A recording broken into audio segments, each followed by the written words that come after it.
Hola, bienvenidos a la revisión del texto de química del segundo de Bachillerato General Unificado. En esta ocasión revisaremos el número de oxidación de los elementos y compuestos. Los elementos se combinan en proporciones definidas y constantes. Esto es muy importante. Es la base de la ley de conservación de la materia. Esta capacidad de combinación de un átomo con otros átomos para formar compuestos recibió el nombre de valencia. Pero, ¿qué es esta valencia? La valencia en química es un número entero. Siempre es positivo, que expresa la capacidad de combinación de un átomo con otros para formar un compuesto. Tomamos como referencia el átomo de hidrógeno, al que se le asigna una valencia de 1. De este modo, la valencia de un elemento es el número de átomos de hidrógeno que se combinan con un átomo de dicho elemento. Por ejemplo, tenemos que el hidrógeno tiene una valencia de 1. A esta valencia la representamos con un enlace. El agua tiene por fórmula H2O. Quiere decir que el oxígeno está combinado con dos átomos de hidrógeno. De esta manera podemos representar el agua como H2O. Si la valencia del hidrógeno es 1, es decir, su capacidad para formar enlaces es 1, forma un solo enlace, la del oxígeno es de 2, porque tiene capacidad de unirse a dos átomos de hidrógeno. Entonces la valencia del oxígeno es 2. Podemos hacer esto con diferentes átomos, por ejemplo, con el nitrógeno. El nitrógeno, para formar el NH3, que se conoce como amoníaco, necesita unirse con 3 átomos de hidrógeno. Entonces la valencia del nitrógeno en esta molécula es de 3. Quiere decir que puede formar 3 enlaces. Y lo mismo ocurre con el carbono en el CH4. Al combinarse el carbono con 4 átomos de hidrógeno, su valencia es, en este caso, de 4. La valencia no tiene signo. Sin embargo, en química es muy común hablar de electrones que se pierden, que se ganan, y de cargas que pueden ser positivas o negativas. Veamos a qué se refiere esto. En la actualidad se prefiere utilizar el número de oxidación o estado de oxidación de los elementos, el cual significa el número de cargas que tendrá un átomo en una molécula o en un compuesto iónico. Esto es importante.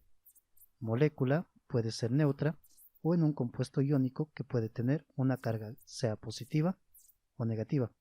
Si los electrones fueran transferidos completamente, quiere decir si los electrones se pierden completamente de un átomo a otro.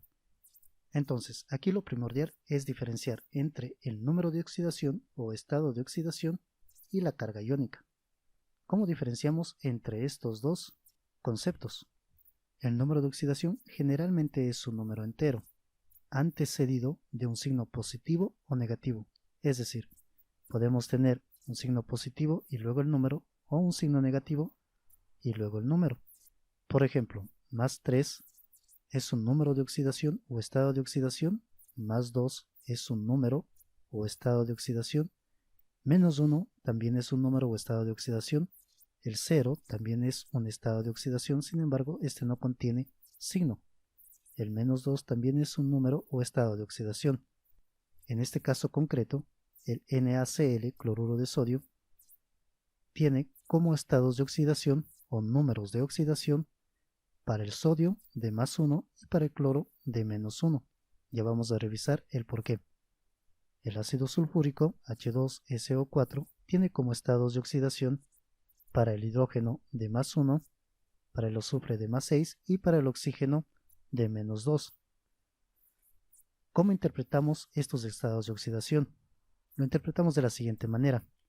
El cloro, al tener un estado de oxidación de menos 1, es como si hubiera ganado un electrón que tiene carga negativa.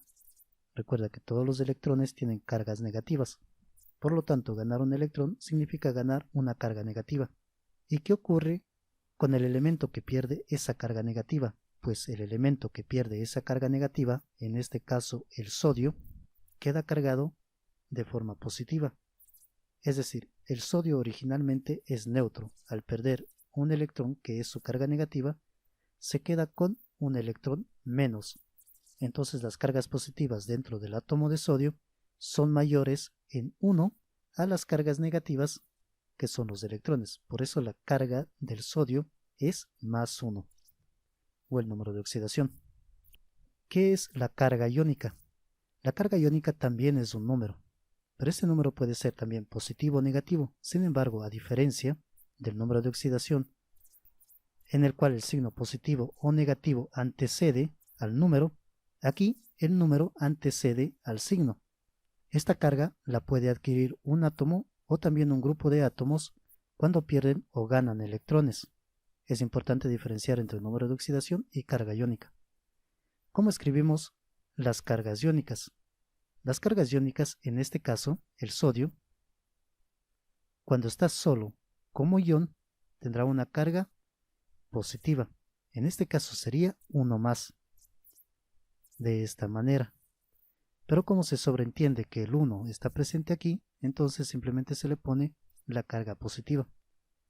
El calcio tendrá una carga de 2+, una carga iónica. El aluminio de 3+. Esta especie química que vemos aquí, NO3 negativo, es un ion. En este caso es un ion negativo. Toda esta molécula NO3 tiene carga negativa. O todo este ion NO3 es un ion negativo. Lo mismo pasa con el CO3. Tiene dos cargas negativas. Por eso es 2-. El CO3, que es el ion carbonato, el NO3, que es el ion nitrato, y finalmente tenemos otro ion aquí, que es el PO4, con 3 cargas negativas, que es el ion fosfato. Nótese que todos los iones primero tienen el número y luego la carga, el signo.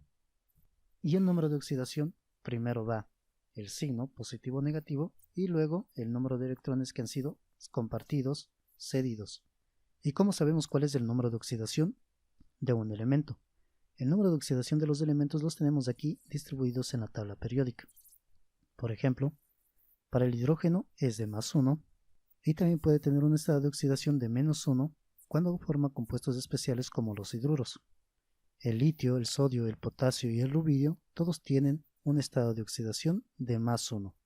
El berilio, magnesio, calcio, estroncio y bario tienen estados de oxidación de +2, es decir que pueden perder 2 electrones de su última capa de valencia para formar compuestos.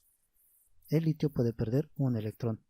El carbono tiene un estado de oxidación de +4, al igual que el silicio. El boro tiene un estado de oxidación de +3, al igual que el aluminio. Es decir, que pueden perder 3 electrones de su última capa de valencia. El carbono tiene otros estados de oxidación, que son -4 y también el estado de oxidación +2. Igual ocurre con el silicio. El nitrógeno en este caso vemos que tiene varios estados de oxidación, -3, +2, +3, +4 y +5. Quiere decir que puede perder 5 electrones, 4, 3 o 2 electrones, o también que puede ganar 3 electrones en su última capa de valencia. El fósforo tiene estados de oxidación +5, +3 y -3. Puede ganar 3 electrones, puede perder 3 electrones o puede perder 5 electrones. El oxígeno tiene un estado de oxidación que es de -2. El azufre de -2, 6 y +4, igual que el selenio. El flúor tiene un estado de oxidación que es de -1. Quiere decir que el flúor solamente puede ganar un electrón. Y el cloro también puede ganar un electrón de otros átomos que son menos electronegativos que él. Sin embargo, puede perder 1, 3, 5 o 7 electrones con átomos que son más electronegativos que él, por ejemplo, con el oxígeno. En la siguiente clase veremos cómo se determina el número de oxidación de los elementos y compuestos.